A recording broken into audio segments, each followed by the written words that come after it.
everyone, this is Michelle with the Traveling Crane Woodcrafts, and today I'm doing a video that I kind of dread doing because I don't really know what I'm talking about, and I do things based on looking at images. So a couple of my friends have been asking me to do videos for YouTube, and I've been very reluctant. But I'm doing this one today. This one's going to be private, and if you do get this video, congratulations. You have a video to watch. So what I'm doing for you today is a planter box. And you have to bear with me. I don't know terminologies. I don't know what things are called or why things are the way they are.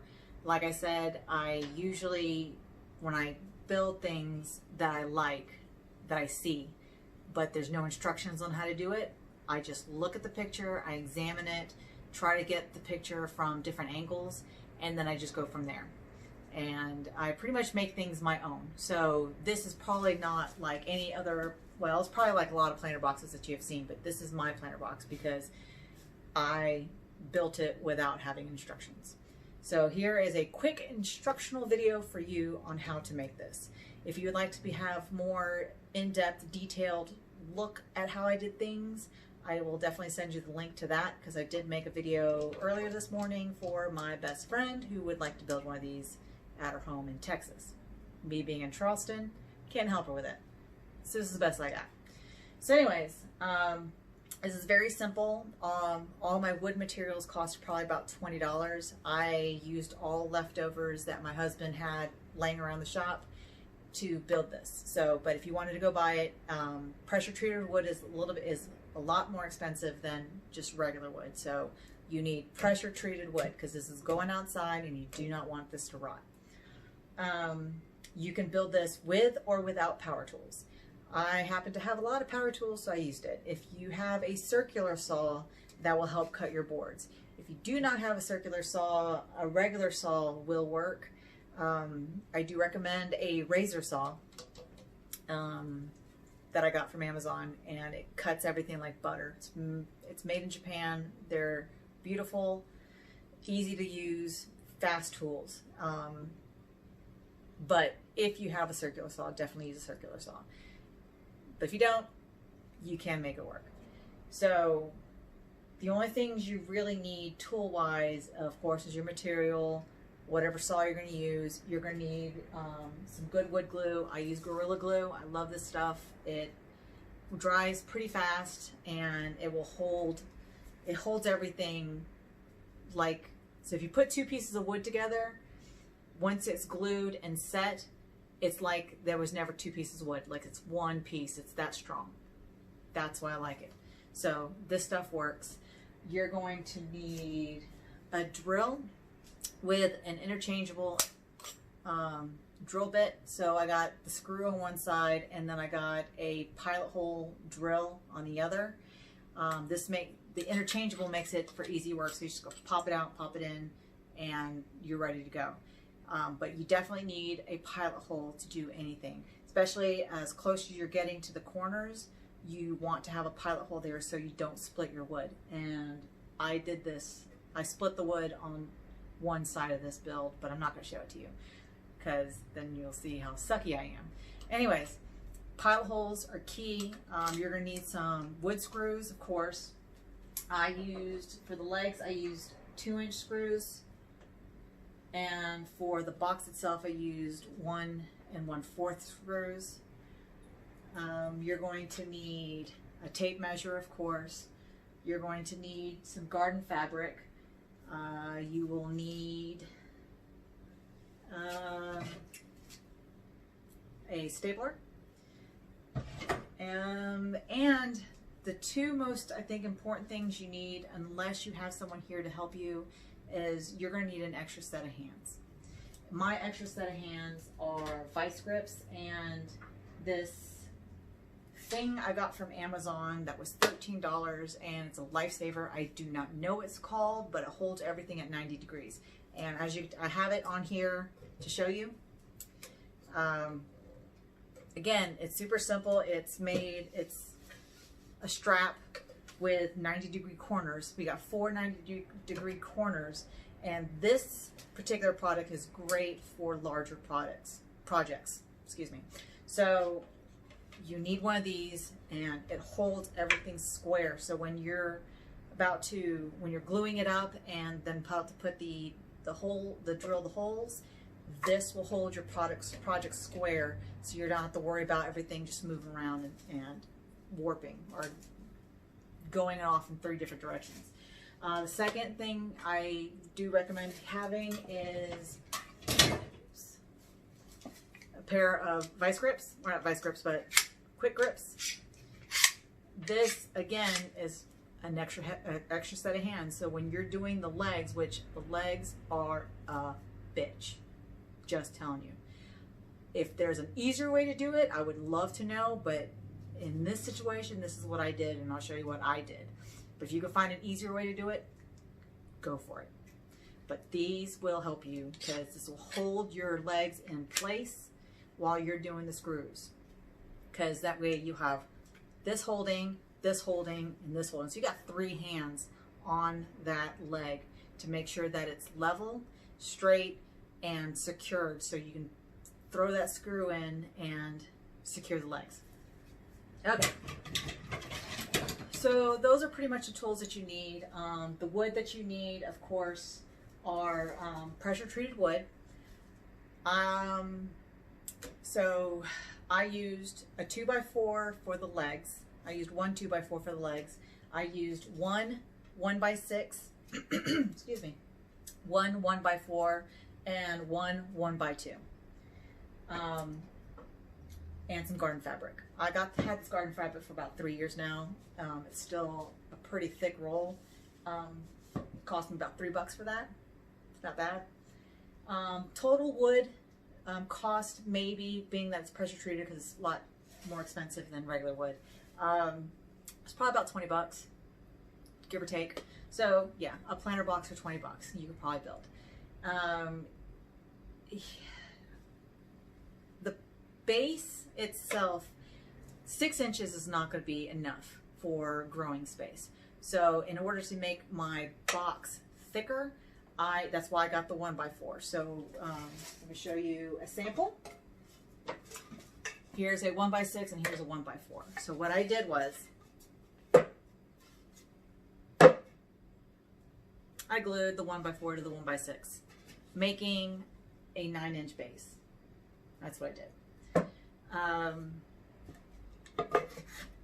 So that's simple. And like I said, if you use the Gorilla Glue, once you glue this stuff together and let it sit overnight, that thing ain't going anywhere. It won't warp. It won't. Well, with this wood, this is not too warped, but it won't fall apart, which is a good thing. So you want something that is strong, and the Gorilla Glue really, really works. So again, I made the box 9 inches tall. Once I did that, well, let me rewind back. Okay, so cut all your wood the length that you wanted. This is a 2x2 box. So one side is 24 inches, the other side is 24.5 inches to make a 2x2 box. Okay, and the reason I did 24.5 inches and 24 inches is the thickness of the wood. So, you know, 2 inches this way, 2 feet this way, 2 feet that way is what I made. So cut your wood, glue them, or glue the sides.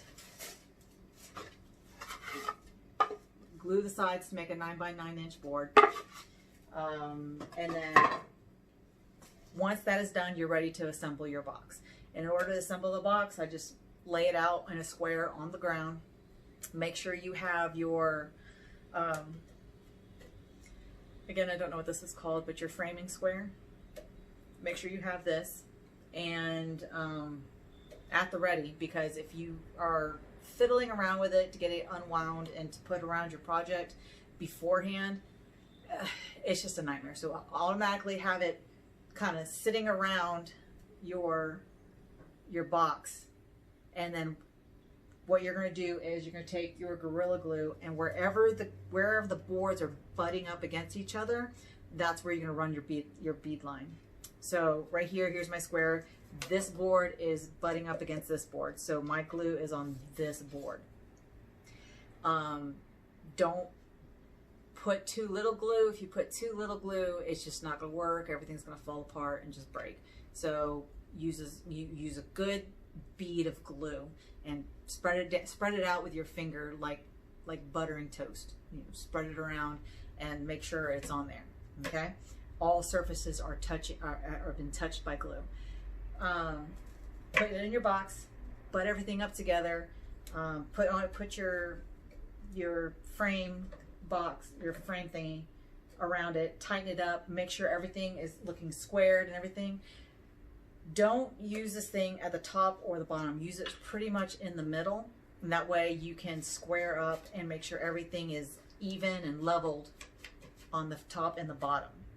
Okay, once that is done and it looks good, then you can either leave it and let it dry overnight so your box can get the glue to strengthen the box, or you can be like me and be impatient and just go ahead and start drilling your pilot holes and putting your screws in.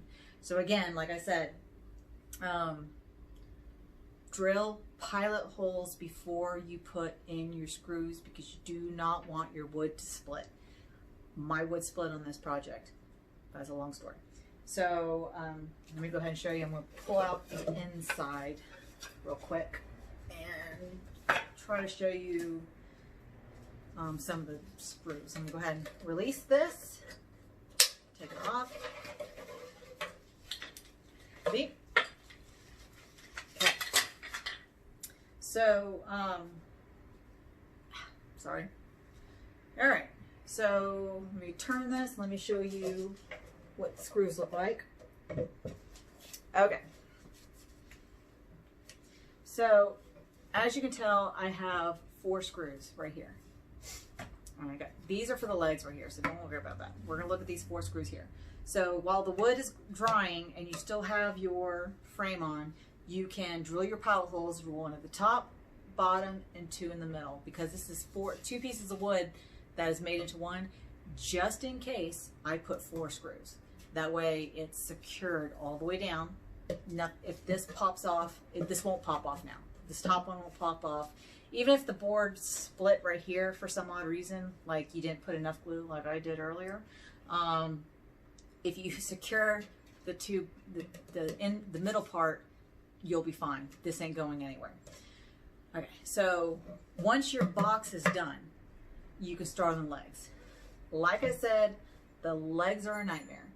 So what I did was I laid the box down on its side like this, on the ground.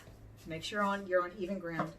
I measured how high I wanted the legs to go. So in this situation, the legs are about 1 inch or 1 inch up. So I marked 1 inch up. I've used, let's see if I can find the sample. Yep, right here. I use a 1x2 to make sure the legs are even, or I should say leveled with your box. And I glued the 2x4 down. Like I said, I measured up 1 inch, glued it down, and drilled a pilot hole and put a screw in the inside. That way it holds this leg right here. And that way, whenever you go to finish securing your legs, I would use the vice grip to hold the leg here, drill your pilot holes, and then drill the 2 screws this way.